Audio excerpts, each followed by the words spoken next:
পানি বাড়লে ভেসে ওঠে কবর, আবার পানি কমলে নেমে যায়। কবরটি ভাঙতে গেলে বিকল হয় এক্সকাভেটর, এমনকি অসুস্থ হয়ে পড়েন মানুষ। এমনই কত শত কথা প্রচলিত নীলফামারীর কিশোরগঞ্জের তিস্তা সেচ ক্যানেলের মাঝের একটি কবর নিয়ে। এই কবর ঘিরে আসলে কি আছে কোনো অলৌকিকতা, নাকি স্রেফ গুজব?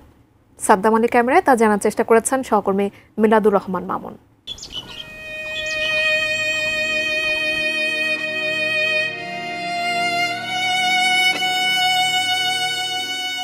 তিস্তা সেচ ক্যানেলের মাঝে সিট রাজীব সরকার পাড়া এলাকায় রহস্যে ঘেরা এই কবরটিকে ঘিরে প্রচলিত আছে নানা কথা।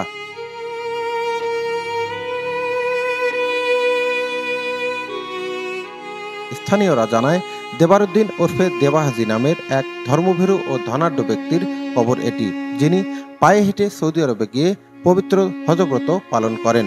হজ থেকে ফিরে দেবাহাজি মারা গেলে বাড়ির পাশে এই স্থানেই কবরস্থ করা হয় তাকে।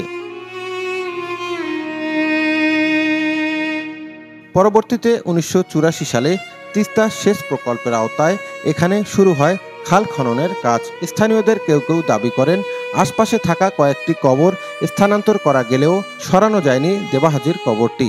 এমনকি খননের কাজে ব্যবহৃত এক্সকাভেটর বিকল হয় বলেও দাবি করেন অনেকেই। আমি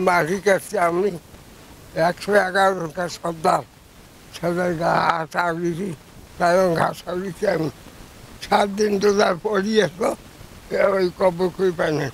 সেদার ড্রাইভার আহমদ শেখ আহমদ রোজার ড্রাইভার তাই বহু সেদার সাদা কাপড় গাওয়ার বন্ধি কদিন যখন আপনি গাড়ি এসেছেন।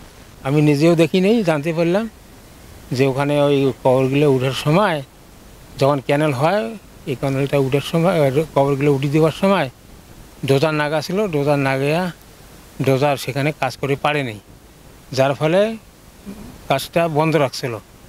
বন্ধ রাখার পরে এপাকে তো চতুর্দিকে খোলা ক্যানেল খোলা হয়ে গেছে। এখন লাস্টে ওইটা ওই তার যে অংশীদার আছে, এই অংশীদারেরা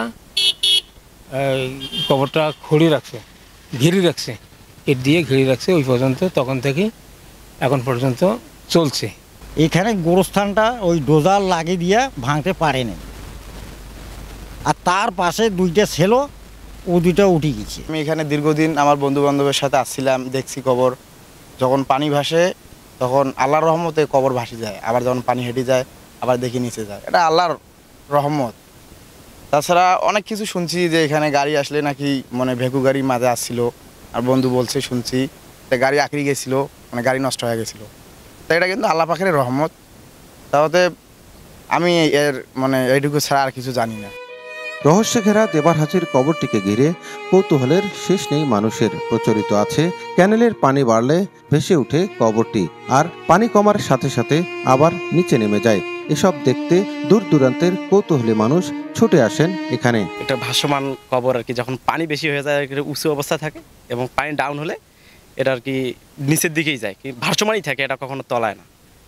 যার কারণে হচ্ছে ঈদে সবসময় তো ঢাকা থেকে আসা হয় না, তো ঈদে আসছি সবাই মিলে বাইরে হওয়া, যে আসলে দেখি ওখানে কি অবস্থা।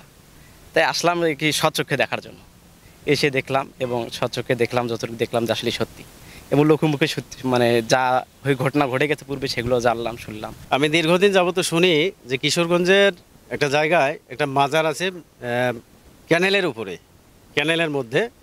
তো এই মাজারটা নাকি পানি বেশি হলে মাজারটা ভাসে, আবার পানি ডাউন হলে মাজারটা নিচের দিকে যায়। তো আসলে অনেক দিন শোনার পরে মনের মধ্যে একটা ইচ্ছা জাগে যে আসলে মাজারটা দেখা দরকার।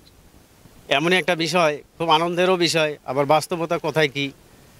এজন্য আসলে আমরা এই কুরবানি ঈদের পরে রোদ যদিও হয়, তারপরও ইচ্ছাটা যেন গুরুত্ব বেশি, এই মনে করে আমরা আজকে ছুটে আসলাম এত দূর রাস্তা পাড়ি দিয়ে। কিশোরগঞ্জে যে এই তিস্তার যে নীলসাগর আছে, এটার উপরে একটা ভাসমান কবর আছে। পানি যত উপরে ওঠে কবরের উপরে ওঠে, আবার পানি যদি নিচে নামে কবরের নিচে নামে, কিন্তু এটা মাটিতে ডুবে না। এই জন্য এটা হচ্ছে আমরা দেখতে আসছি, আমরা একটু মিলে থেকে আসছি। আপনি এসে কি দেখলেন?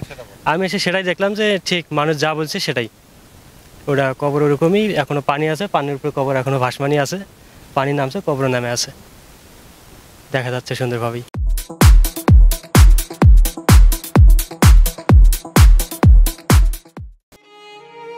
যার কবরকে ঘিরে এত রহস্য, এত আলোচনা, সেই দেবার হাজী সম্পর্কে তেমন কোনো তথ্য জানা যায়নি এলাকা ঘুরে।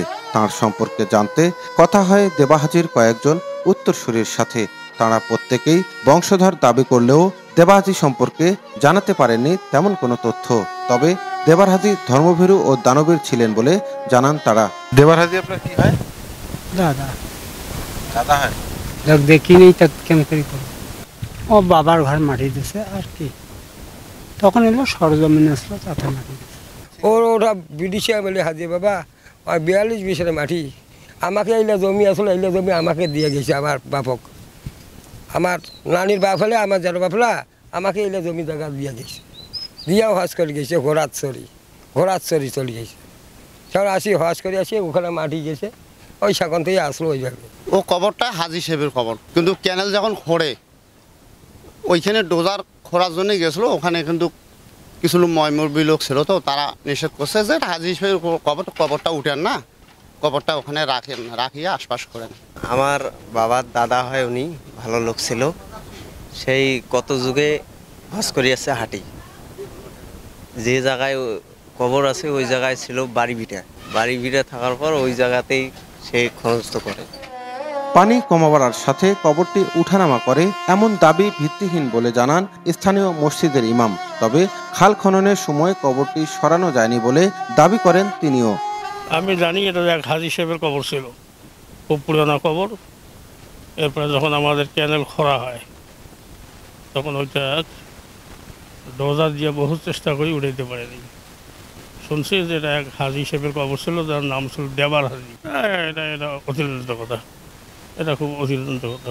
পানি বেশি হলে ওটা তলায় নিচে যায়, মানে এটা ওই রকম পানি আসে না ক্যানেলে যে ওটা তলায় বা এরকম পানি আসে না ক্যানেলে বুঝলে। এটা এমনি উঁচু, তো বহুত উঁচু। মিল্লাতুর রহমান মামুন, এটি নিউজ, নীলফামারী।